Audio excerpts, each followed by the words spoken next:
Psaki, right here, when she was a press secretary, calls out the war crime of cluster munitions. Now let's listen to what she says. I wonder how I haven't heard her reply to this or address her saying this anywhere, but let's listen to what she said. This is 35 seconds. There are reports of illegal cluster bombs and vacuum bombs being used by the Russians.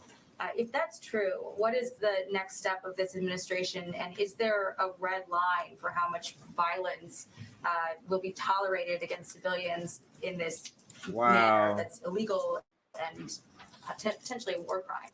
It would be. I don't have any confirmation of that. We have seen the reports. If that were true, it would potentially be a war crime. Obviously, there are a range of international fora that would assess that. So certainly we would look to that to be a part of that conversation.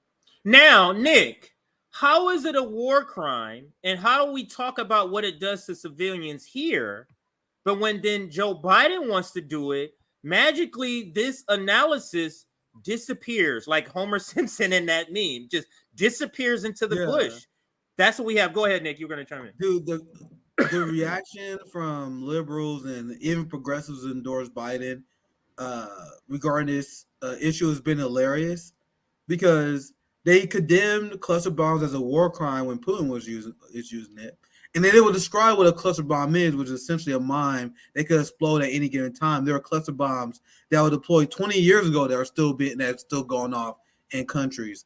So according to them, the United States decided to send Zelensky cluster bombs because Zelensky pinky swore that the cluster bombs won't be used on civilians.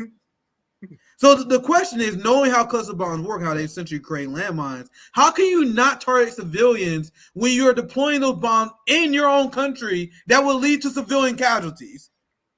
That makes zero sense. So that's the narrative. Well, yeah, Zelensky got cluster bombs, but unlike Russia, they're not going to kill civilians. There is no mechanism in which Ukraine can use these weapons where they can guarantee civilian safety. So all these people that have been saying, oh my God, we got to stand up against Vladimir Putin because he's a war criminal, exposed as frauds once again because they endorsing a war criminal President Joe Biden. So RBN, we trying to change the culture of the left, where for a long time, supporting Hillary Clinton, for example, acceptable on the left, right? You vote for Joe Biden, you still be accepted in left communities. How about we fucking change that? And we're to be the first ones to be. We are called rude. We are destroying civility politics. But how would they treat us if we vote for Trump? You're voting for a war criminal that's sending cluster bombs that are going to kill innocent Ukrainians. And that's the guy you're endorsing. We need to hold their foot to the fire the same way they will hold our foot to the fire if we endorse Donald Trump. Imagine if I was like, I'm voting for Josh Hawley for senator. I know you guys know I live in Missouri. You guys know how much I will get fucked up for that? Let's treat people who endorse this shit the same. Right? But go ahead, CJ. Let me read this now. Zoya, shout out to Zoya. Zoya's love. She put together these numbers here that was tweeted out for RBN. Listen to this about cluster bombs. U.S. dropped 260 million cluster munitions in Laos, 1964 to 1973. 400K, okay? This is only 0.4%, 0.47% have been cleared. Do you hear what I said, Nick? Yeah. Not even 1%, Nick. 11,000 civilians have been killed. 60% of cluster bombs casualties are civilians undertaking daily activities. 1/3 of all recorded cluster munition casualties are children. 120 countries have signed the Convention on Cluster Munition, which prohibits the use, production, transfer, and stockpiling of weapons. U.S. declined. I'm talking about NATO countries, people. When they say 120 countries, we're talking NATO countries have signed this. Not saying anything about what's happening right here. Got one more tweet to show you about this topic, and this is from, we spoke about it earlier. This is Cornell West. Yeah, I'm going to highlight this comment right here, CJ. Yeah, go ahead. Go ahead, sir. Not this tweet, but this comment, because I always forget to do this when I do this segment. But yeah, this is a great comment by Harold. It is important to note that there has been no evidence of Russia using cluster munitions in the conflict. Yes. And I'm glad you mentioned that on the comment because I keep forgetting to bring that up Thank you for reminding me, because they always say that. They're like, oh, Russia using cluster militias. Where's the evidence of that?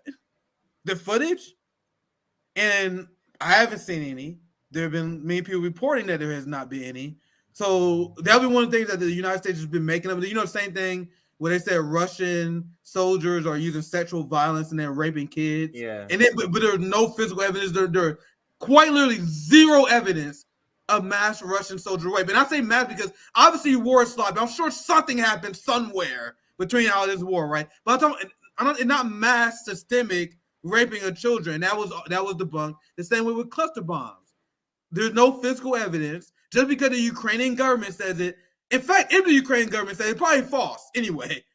But a lot of these stories come up because this is what will happen in regarding the cluster bombs. A Ukrainian official, remember, one of the most corrupt, lying governments in Europe before this war, that was publicly written in the BBC. They said, we have evidence that Russia is killing civilians with cluster bombs. And then the media would say, Ukrainian official says Russians are killing people with cluster bombs. That's how every single Western story about Ukraine has been written.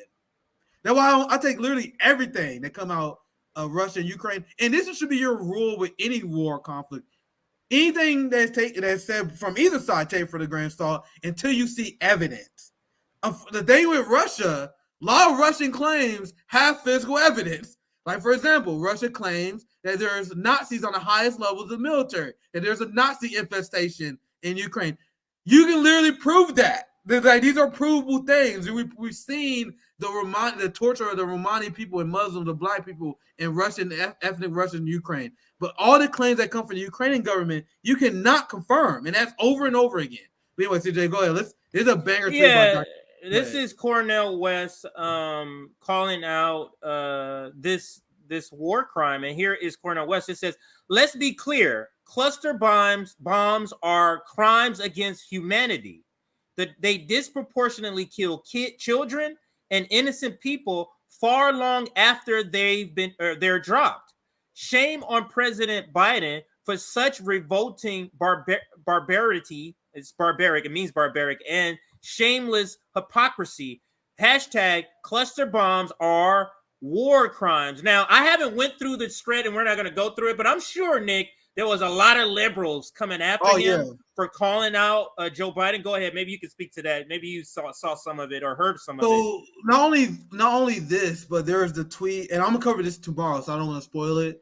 Because you had Dr. Cornel West and RFK Jr. who called out the NATO expansion. Marianne Williamson, the brave progressive fighter, is silent, by the way.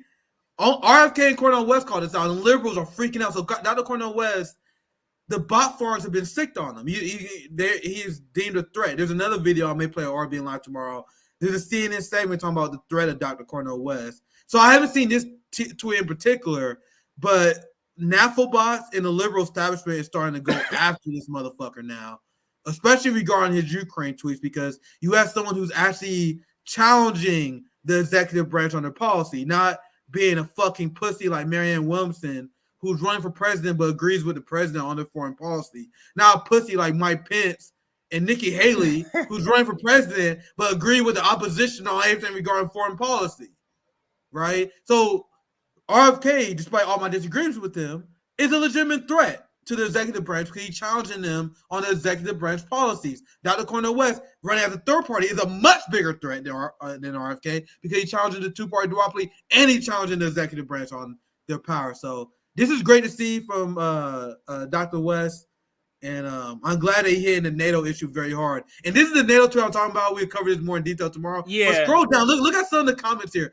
I don't know what your algorithm is like, CJ, but even on my algorithm of based as communists, there's a ton of these fucking fascist enabling Banderites everywhere. Right? So this is a good guy.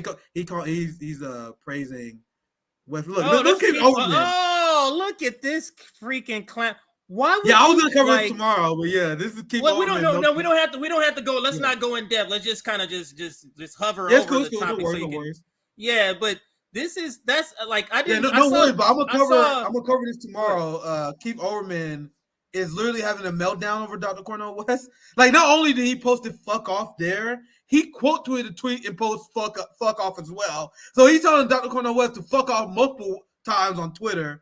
But I'm gonna cover this more in detail. Sabby, Yeah, JB, we'll cover this tomorrow. so we all got good zingers on them. Literally, everyone in the world is roasting Keith Olbermann over that. And Keith Olbermann will send a message, and the Democrats will send a message to go after Dr. Cornel West. And this is going to be a very interesting election to see because of that.